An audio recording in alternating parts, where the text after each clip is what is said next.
যারা আগামী দিনে ঝাড়গ্রাম ভ্রমণে আসছেন তারা অতি অবশ্যই কিন্তু এই অফবিট উড়িষ্যার যে অফবিট বাংরিপোষি সেটা কিন্তু প্ল্যান করে নিতে পারেন।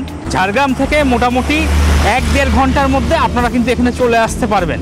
যদিও এটা উড়িষ্যা, আর ঝাড়গ্রাম এমন একটা জায়গায় অবস্থিত যেটা একদম উড়িষ্যা এবং ঝাড়খণ্ডের সীমান্ত কিন্তু রয়েছে, তো যার জন্য এই জায়গাগুলো অতি অবশ্যই কিন্তু আপনারা দেখতে পারেন।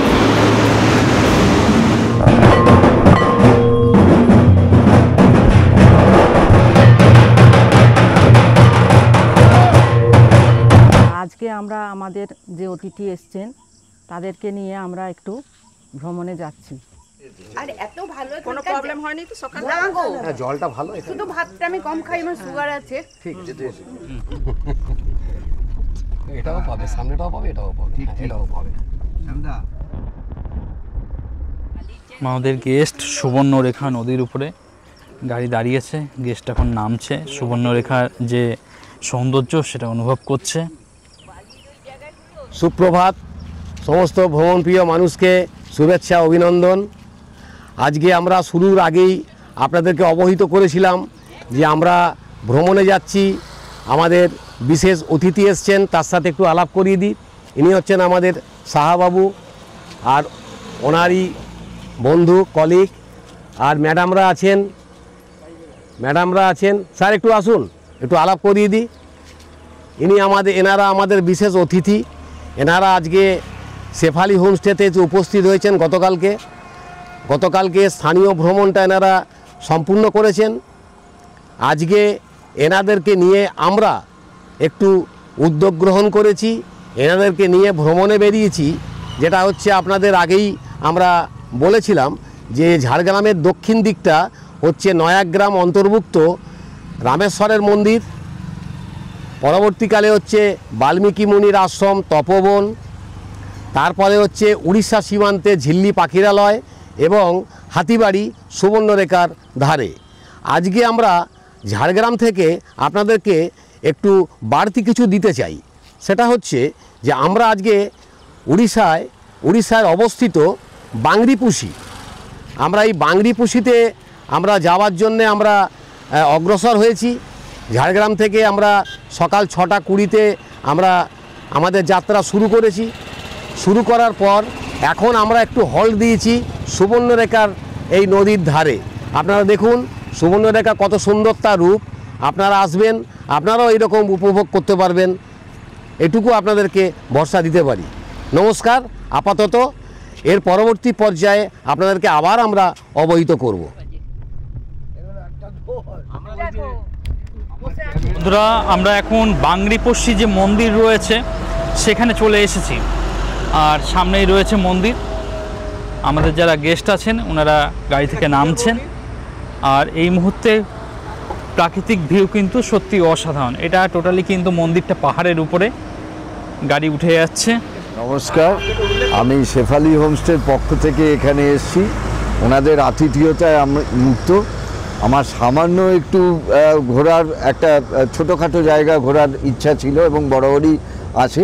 তো আজকে সেই সূত্রেই শেফালি হোমস্টের যিনি কর্ণধার, তার মাধ্যমেই আমি এই বাংরিপোষি এরিয়ায় দুয়ারসিনী মন্দির, যেটা নাকি আদিবাসী সম্প্রদায় এবং আদিবাসী অধ্যুষিত অঞ্চল, যেই অঞ্চলের মানুষরা, এবং আমি দেখছি যা গাড়ি যাচ্ছে প্রত্যেকটা গাড়ির থেকেই কেউ না কেউ ফুল দিয়ে, কেউ অর্থ দিয়ে এই মন্দিরকে সাহায্য করছে।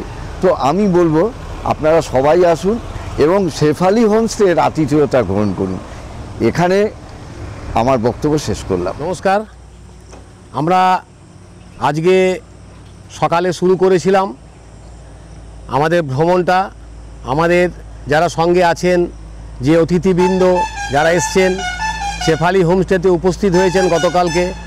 আমরা ঝাড়গ্রাম থেকে যে ভ্রমণটা শুরু করেছিলাম আমাদের অতিথিবৃন্দদের নিয়ে, ওনারা গতকালকে ঝাড়গ্রামে যে এসে শেফালি হোমস্টেতে উপস্থিত হয়েছেন।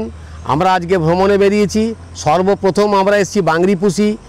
চারিদিকে দেখুন পাহাড়ের ওপরে জঙ্গলে ঘেরা বনদেবীর মন্দির, দুয়ারসিনী, মা দুয়ারসিনী বনদেবী ওনার মন্দিরে আমরা আজকে দর্শন করলাম। আপনারা দেখছেন আমাদের অতিথিবৃন্দ ওনারাও সঙ্গে আছেন, ওনারা খুবই উচ্ছ্বসিত, প্রশংসা করছেন এই জায়গা সম্বন্ধে এবং এই মন্দির সম্বন্ধে। এত সুন্দর একটা পরিবেশ, ঝাড়গ্রামে যারা অন্ততপক্ষে ভ্রমণে আসবেন তারা যদি একটু পরিকল্পনা রচনা করেন এবং একটা ভ্রমণের চিন্তা ভাবনা নিয়ে আসেন, তাহলে আপনারা ঝাড়গ্রামে এসে আপনারা এই জায়গাটাকে আপনারা উপভোগ করতে পারেন। বাংরিপুষি বনদেবীর মন্দির দুয়ারসেনে। সুতরাং আশা করি আপনারা এই বিষয়টা অনেকটাই অবহিত হতে পারলেন। ধন্যবাদ। তো বাংরিপোষি ভীষণই একটা প্রসিদ্ধ জায়গা, আপনারা আসবেন, মন্দির দর্শন করবেন, এখানকার যে প্রাকৃতিক ভিউ রয়েছে সেটা এনজয় করবেন।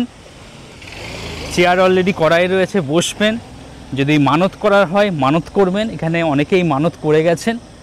পাশে আরও একটা ছোট মন্দির রয়েছে, সেটাও দেখতে পারেন, বসার জায়গা রয়েছে, আমাদের গাড়ি ওখানে পার্কিং করে দেয়া হয়েছে। আর যেহেতু টোটালি এটা পাহাড়ের উপরে, একদম পাহাড়ি একটা ভাইবস কিন্তু সবসময় আপনারা পাবেন। আর জায়গাটা ভীষণই সুন্দর। যারা যারা আগামী দিনে ঝাড়গ্রাম ভ্রমণে আসছেন তারা অতি অবশ্যই কিন্তু এই অফবিট উড়িষ্যার যে অফবিট বাংরিপোষি সেটা কিন্তু প্ল্যান করে নিতে পারেন। ঝাড়গ্রাম থেকে মোটামুটি 1-1.5 ঘন্টার মধ্যে আপনারা কিন্তু এখানে চলে আসতে পারবেন। যদিও এটা উড়িষ্যা, আর ঝাড়গ্রাম এমন একটা জায়গায় অবস্থিত যেটা একদম উড়িষ্যা এবং ঝাড়খণ্ডের সীমান্ত কিন্তু রয়েছে। তো যার জন্য এই জায়গাগুলো অতি অবশ্যই কিন্তু আপনারা দেখতে পারেন।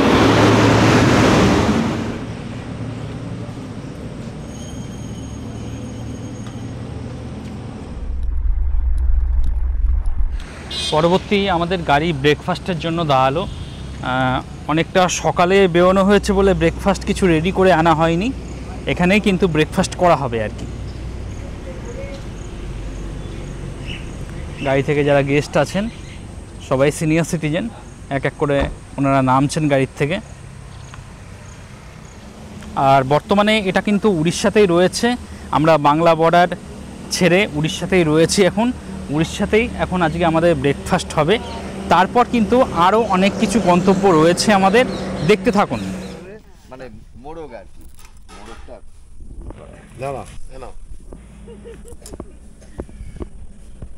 আজকে দেশে এসেছি, একদম দেশের মুড়ি আর চপ ঘুগনি একসাথে। হাতটা ধুয়ে আসি, হাতে করে খাও। হ্যাঁ, আমাদেরও তো হাতে খেতে হবে। তো বন্ধুরা, আমি নর্মাল ধোসা নিয়েছি, জাস্ট একদম টাটকা টাটকা রেডি করে সার্ভ করে দেয়া হলো। আমাদের অনেকেই চপ মুড়ি খাচ্ছেন, সেই সঙ্গে ইডলি ধোসা, সেই সঙ্গে ইডলি খাচ্ছে এবং কেউ কেউ ধোসা খাচ্ছে আর কি। তো যার যেটা পছন্দ সে সেটা খাচ্ছে, হয়তো হোমস্টে থেকে দিয়ে দেন। আর এখানকার আলুর চপও কিন্তু বিখ্যাত, যেহেতু আমি মুড়ি খাইনি তাই আলুর চপ দুটো এক্সট্রা করে নিলাম, সেটাও টেস্ট করে দেখব। আর সবথেকে বড় কথা, আপনি হোমস্টেতে থাকুন বা হোটেলে থাকুন, সেখান থেকে হয়তো খাবার দাবার রেডি করে এনে খাওয়া যায়, কিন্তু বেড়াতে এসে লোকাল খাওয়া দাওয়াটাই কিন্তু আমার মনে হয় শ্রেয় হবে। লোকাল যে সমস্ত খাবার দাবার পাওয়া যায় সেগুলো খেয়ে আপনি যখন ভ্রমণ করবেন সেটা কিন্তু অনেকটা ভালো হবে আর কি। তো আমার খাওয়া দাওয়া চলে এসছে, এখন খাওয়া দাওয়া করে পরবর্তী আমাদের যে ডেস্টিনেশন রয়েছে সেদিকে এগিয়ে যাব।